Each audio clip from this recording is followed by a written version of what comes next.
So I don't know where President Trump is getting his numbers, but that's simply ridiculous. And I think we have to understand that this war is being fought for one reason and only one reason. And that is that Mr. Netanyahu, with the aid of Zionist billionaires in the United States, has successfully gained control of the policymaking apparatus in Washington, D.C., and is dragging the United States into war. Shalom. First and foremost, I'd like to give all praises, honor, and glory to Yahweh, Ba'ashem, Yahweh Shai, Ba'ashem, Rakakwadash.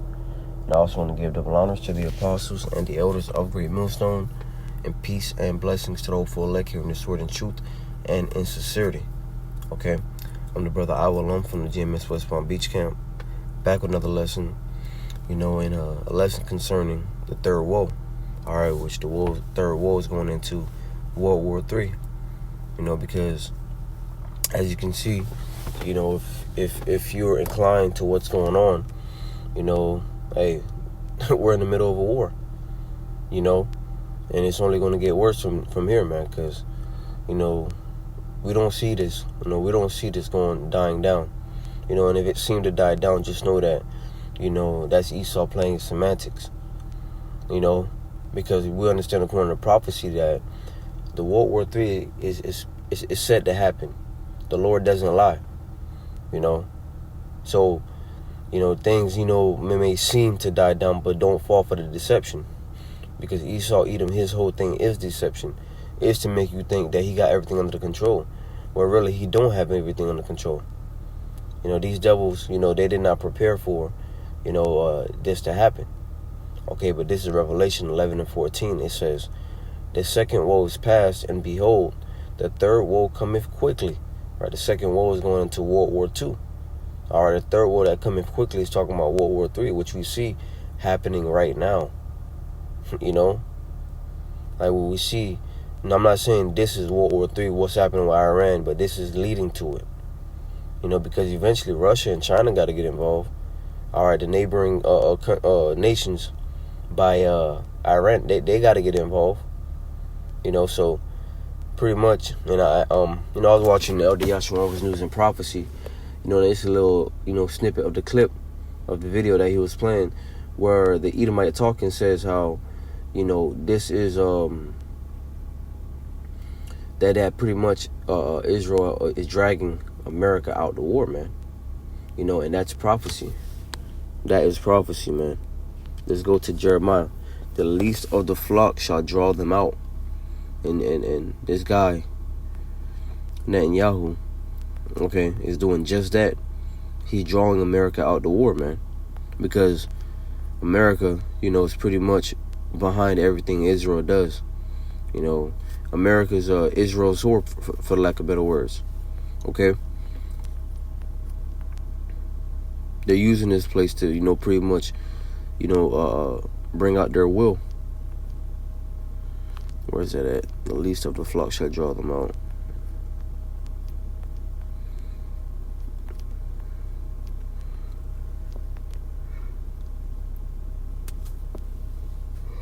Jeremiah 15 verse 45. Salakia for that. Therefore hear ye the word, Salakia. Therefore hear ye the counsel of the Lord Yahweh Ba'ashem Yahweh Shai, that he have taken against Babylon, and his purposes that he have purposed against the land of the Chaldeans. Surely the least of the flock shall draw them out. Surely he shall make their habitation desolate with them. Right, because according to the Bible, all right, the Lord is going to completely destroy Babylon, and he's going to completely destroy the land of Israel. Okay, because of what's going on over there. You see, but Israel is going to become a desolation, of course, and America is going to become a desolation. By the end of World War III, because Yahweh Shai, when Yahweh Shai return, he's going to add more flame to the fire, right? He's going to add more fuel to the fire upon Babylon the Great, because we understand that the nuclear missiles, they're gonna do more than enough damage, to Babylon.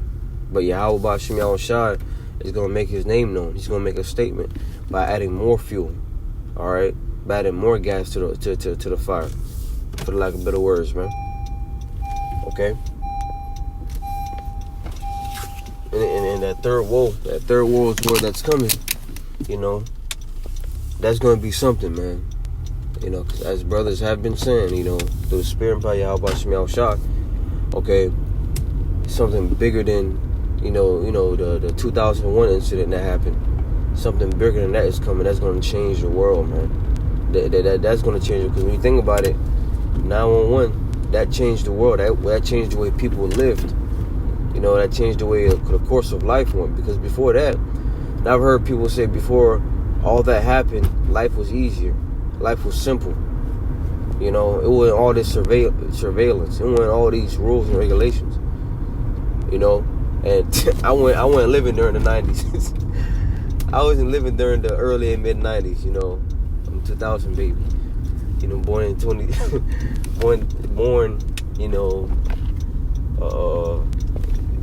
literally right before 2000, and then raised into the 2000s. You know what I'm saying? But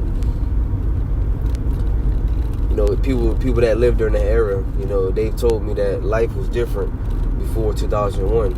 But look, though, my point is, though, after the incident, the 911, what happened? Boom, life changed. More surveillance, more draconian laws, But just the course of life here in America and in the world in general changed. All right, but something bigger than that is getting ready to happen. That's going to change how people live. Because at the end of the day, Esau Edom, he wants to bring about this digital system. He wants to bring about, more control over the people. Let's go to Isaiah chapter 10 and verse 1. And this is prophecy speaking right now, not of our own words.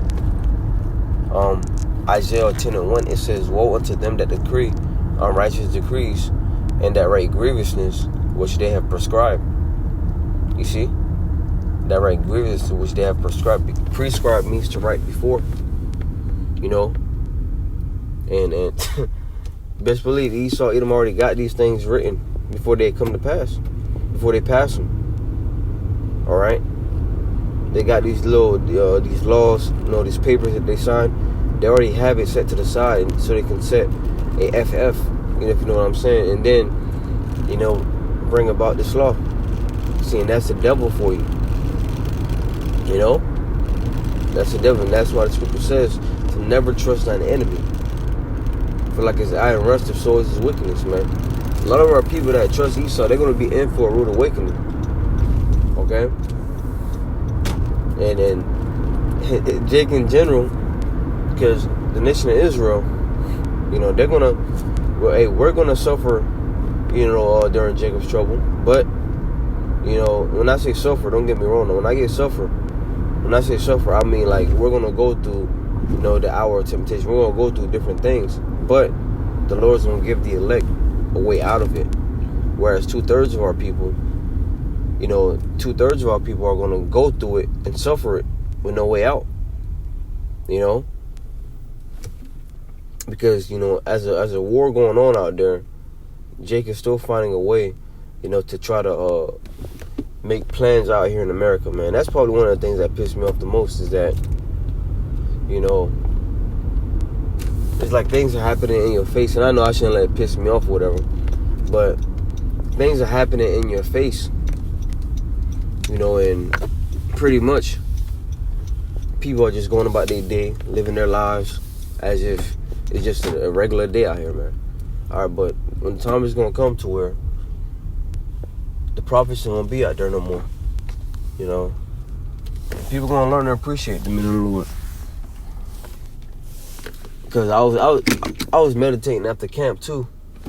On Sunday, I was meditating after camp. Pretty much, people are walking by scoffing, and then nobody really, considering that, let me see what these guys are saying. There's a war going on out there. I see Bibles, but nobody's, listening. But the time is going to come to where the Lord, the Lord's going to say enough is enough, man. He's going to say enough is enough. It's time to, get things rolling. And when things start rolling, You know, these major cities where brothers preach at is going to be packed looking for brothers. You know, and I like to bring these points out damn near in every lesson, because when this come to happen, you know, when these things come to happen, it's gonna be an eye opener to how essential, you know, Yahweh Bashim Yahushua putting the prophets out there was. Okay.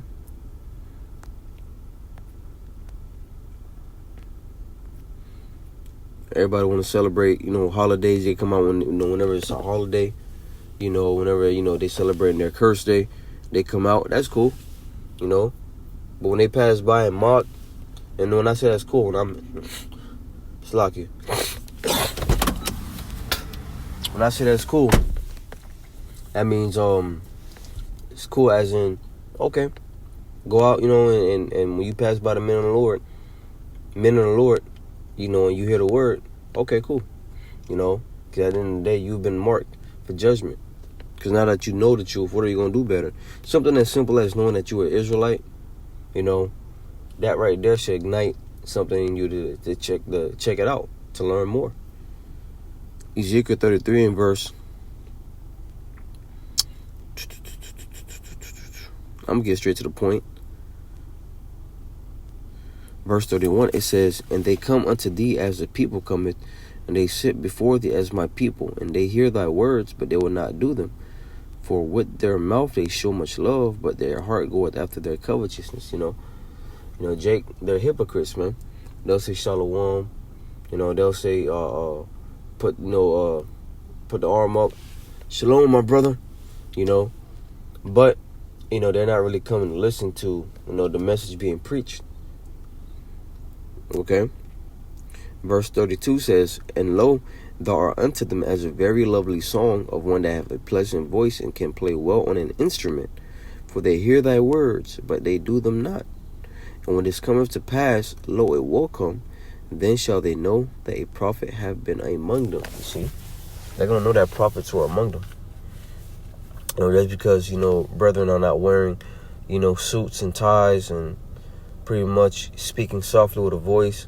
You know that Esau, Edom has deceived the world into making people think that, you know, a man of the Lord is a soft-spoken, you know, sweet-looking, you know, image that you see out there when the pastors are on the stage speaking.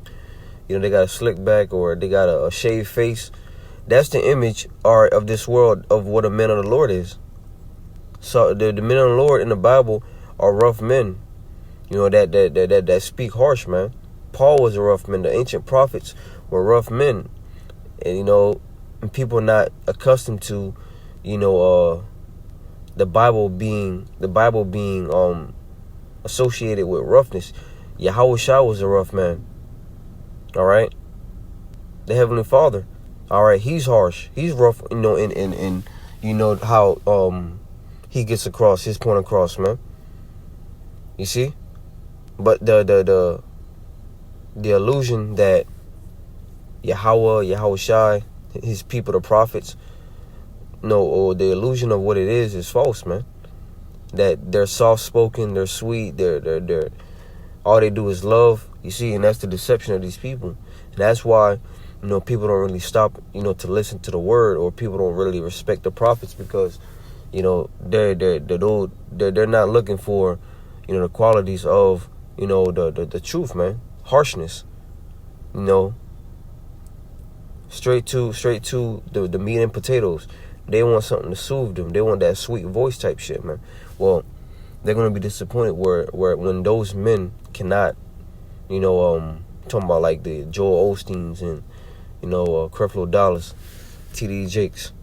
When those men cannot explain to you what to do during a war, then we're gonna see, what will be done. Okay. So that's why, you know, as World War III brews up, you know, as things get worse, you know, hey man, we just pray for the elect brothers and sisters, man. You know, throw up a prayer for the elect, you know, and hope the Lord, you know, guides us through these hard times, man. Hope the Lord guides us through, because Babylon the Great is about to get worse. The gas prices are going up. Food prices is gonna go up. Rent is gonna go up. So when times get hard, you best believe it's gonna be more craziness out here, man. People gonna be committing heinous acts towards one another because it's gonna be survival mode. That's why Yahushua said, "These are the beginning of sorrows." Matthew chapter 24. It's not going to be in a movie no more. It's going to be in reality. Matthew 24 and verse. You see? Let me see. 24 and verse 21. It says, "For then shall be great tribulation, such as was not since the beginning of the world to this time, no, nor ever shall be." Right? Jacob's trouble. Jeremiah 30 and 7. It's like here. Jeremiah 30 and 7. I don't know if I said 38 and 7. But Daniel 12 and 1. A time like never before that this planet has ever seen. It's getting ready to happen. Verse 22. "And except those days should be shortened, there should no flesh be saved, but for the elect's sake, those days shall be shortened." Okay? Because if Yahweh Shem Yahushai, doesn't shorten the days, Esau, Edom is going to kill everybody, man. The so-called white man will destroy everything, because he's an unfit ruler. You already see what, Benjamin Netanyahu is doing, It's just children ruling, man. An unfit ruler, okay? So, that's, a time like never before is getting ready to happen, man. Jacob's trouble is getting ready to happen. And once again, we are in the beginning of sorrows. Let me see if I can find that scripture. No, I already read it.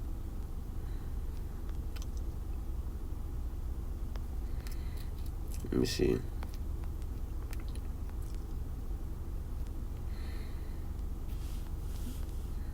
Let me see.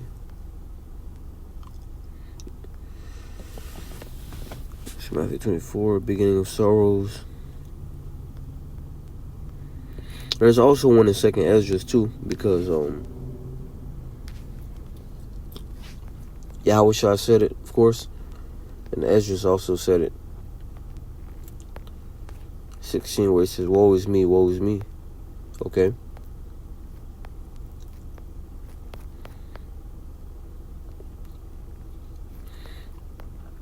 Right here. You see, 2020, when they shut this thing down, that was a test run, if you will, for, what's getting ready to happen. They had that happen to pretty much set certain laws in place, do certain things here and there, to get this beast system going. But now this is going to be the game changer. 2nd Ezra 16 and verse 17, it says, woe is me, who will deliver me in those days?" Because Esdras is back, all right? His spirit is back here on this planet today, prophesying, letting these people know what's getting ready to happen, because reincarnation is biblical. Verse 18 says, "The beginning of sorrows and great mournings, the beginning of famine and great death, the beginning of wars, and the power shall stand in fear. The beginning of evils, what shall I do when these evils shall come?" You see? I'm going to read verse 18, the beginning again. "The beginning of sorrows and great mournings." You see? Is that not what we're seeing out there? And it's only going to increase. The beginning of sorrows and great mourning. So you got people in these other countries, they're mourning, and that mourning is going to come here to Babylon the Great, America, man. As, prices go up, living conditions get harder, people going to start mourning. Okay? "The beginning of famine and great death, the beginning of wars, and the power shall stand in fear." Famines, man, because war leads to famines. Because when the war happened, the traffic stops. Traffic stops. The traffic of goods, they gotta be put to a pause. So when the food stops coming here to America, what you think going to happen? It's going to cause a scarcity. It's going to cause a shortage, therefore causing price to go up, because when you have little of something, that makes that little, become more valuable. Just like if you, for example, if you have, if you have an abundance of water, you don't care about, spilling just a little bit, you don't really care about spilling just a little bit of it. You know what I'm saying? You got an abundance. But when you have little of it, you're going to make sure each and every drop is accounted for. You're going to make sure that each and every drop doesn't go to waste. You see? So that's what you see getting ready to happen in America. America, they have an abundance of food, abundance of water. They have an abundance of, things that other countries don't have. So therefore, they take it for granted. All right, but when there comes a shortage, they're going to, count every penny, so to speak. They're going to make sure that everything is accounted for. I need this right now because there's not a lot of it, And that's when you're going to start seeing people turn on each other because one person's going to have what another wants. It's getting ready to get bad out here, man. All right. It says, and the power shall stand in fear, the beginning of evils. What shall I do when these evils shall come? The beginning of evils. What is he going to do when these evils shall come? Well, the elect, they're going to trust in the Lord. And although it's going to be hard out here, the goal is to keep your faith and maintain the faith in Yahweh Ba'Shem Yahushua. Whereas most of these people don't know who the Lord is. They don't know the name Yahweh and Yahushua. And if they do, and they've been playing, well, they're going to pay for that. They're going to pay for playing with the Lord. Okay? So, yeah, man, that's pretty much the point. The third war cometh quickly, man. And, this third world war is going to change, how life is lived. Even the beginning of it, Because like I said earlier, life is going to change. Something's going to happen that changes, life here in America, Babylon the Great. Get ready to see a digital controlled world. Okay? So, Lord willing, this lesson was edifying. I'd like to give all praises, honor, and glory to Yahweh, Ba'Shem, Yahweh Shai, Ba'Shem, Rachakodash. Double honors to the apostles and the elders of Great Millstone. And peace and blessings to those for hearing this word in truth and in sincerity. Till next time, I say Shalom and Abba.